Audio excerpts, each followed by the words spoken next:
يوسف، الله يخليك. نعم. تتذكر هذاك ابن الكلب اللي كنت متزوجة به؟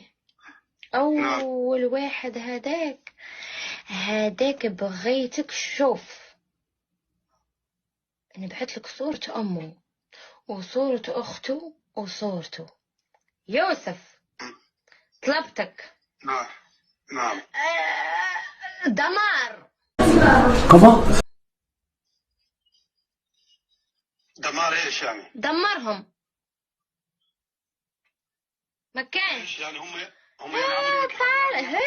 طالعة في اللايف تكذب على الناس، تقول ما هذيك ما كانتش متزوجة بولدي، وانا الحمد لله عندي الدلائل، حطيت كل شيء بالدليل. يوسف، نعم. انا تعرفني كاش نهار قلت لك دمر انسان، اعوذ بالله، خاطينا شي هذا صح ولا لا؟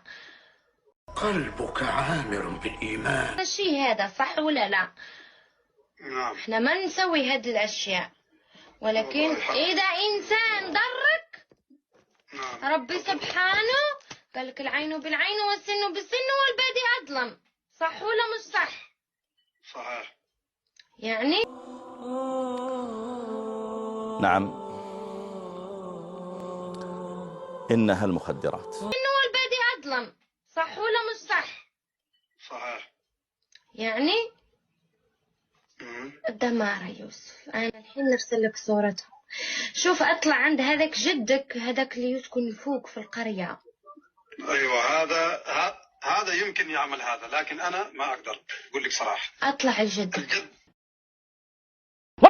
ايوه بطلع الجد، ولكن يعني كيف يعني اطلع من عنده كده يعني من غير شيء؟ لا لا لا لا لا، انا نرسلك كل شيء. يوسف، نكمل درك. مايفا نو نو نو نو، tu vas là-bas, je suis en live. اصبر دقيقة يوسف.